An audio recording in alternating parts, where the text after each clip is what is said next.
Pada akhir November tahun 2025, serangkaian bencana hidrometeorologi parah berupa banjir bandang, luapan sungai, dan tanah longsor menerjang wilayah utara dan tengah Pulau Sumatera.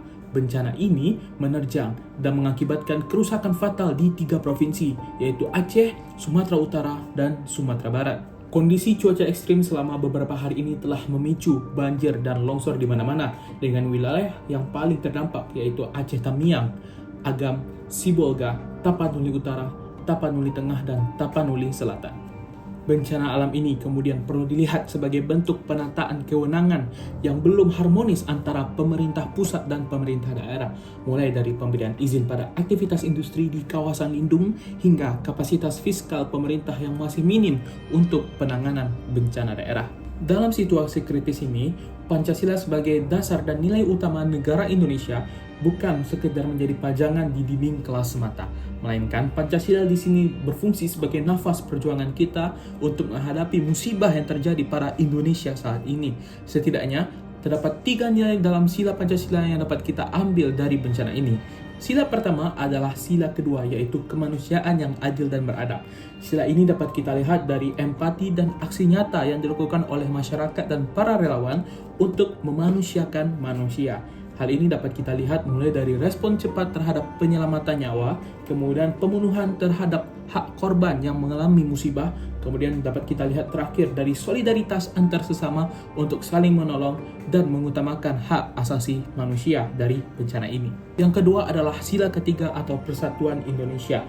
Bencana ini seringkali menjadi ujian sekaligus pembuktian bahwa kohesi sosial kita tergantung daripada gotong royong antar lintas budaya dan agama, kemudian integrasi nasional yang terbentuk antara pemerintah pusat dan pemerintah daerah untuk menangani bencana nasional ini, yang mana kita harus saling mendukung dan menciptakan rantai persaudaraan yang kokoh antar sesama demi mengatasi setiap bencana dan musibah yang menimpa negeri kita. Dan yang terakhir adalah sila kelima atau keadilan sosial bagi seluruh rakyat Indonesia.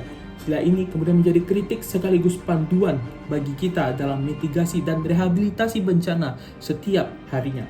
Mulai dari pemerataan bantuan kepada para pengungsi dan juga orang-orang yang terkena musibah. Kemudian tentang pembangunan berkelanjutan, tentang bagaimana pemerintah pusat mampu memperbaiki atas musibah yang telah terjadi. Kemudian yang terakhir adalah penegakan hukum lingkungan dari eksploitasi daerah serta hal-hal lainnya yang mengakibatkan terjadinya bencana serupa.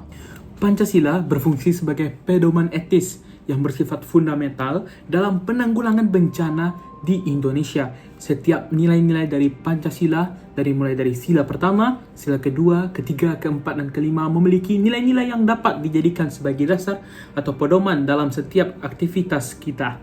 Pancasila mengajarkan bahwa penderitaan manusia tidak boleh diolah menjadi ajang perebutan sebuah kekuasaan, melainkan harus dihadapi dengan nilai-nilai kemanusiaan. Pancasila merupakan ideologi dasar dan sumber dari segala sumber hukum di Indonesia.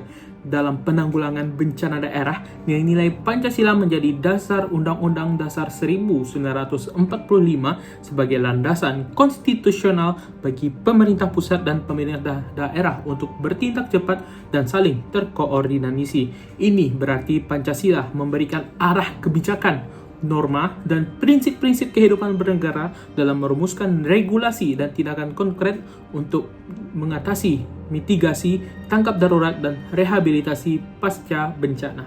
Pancasila menjadi fondasi dan paradigma dalam pembangunan nasional termasuk dalam menghadapi krisis ataupun bencana.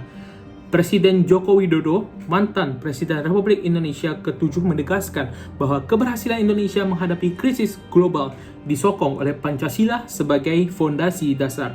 Dalam pembangunan, nilai-nilai Pancasila mengarahkan pada pembangunan yang berkesinambungan, mempertimbangkan dampak dan manfaatnya, serta menjaga identitas dan martabat bangsa Indonesia. Dalam penanganan bencana sekalipun, pembangunan yang berlandaskan Pancasila akan mendorong inklusivitas, transparansi, partisipasi warga, dan tata ruang yang berperspektif keadilan sosial, seperti yang disebutkan dalam Rencana Pembangunan Jangka Menengah Nasional atau RPJMN dan dokumentasi teknis terkait. Dan pada akhirnya, setiap hal yang kita jalankan, setiap yang terlibat dalam kehidupan kita harus selalu bergantung dan berlandaskan pada nilai-nilai Pancasila dan Undang-Undang Dasar 1945.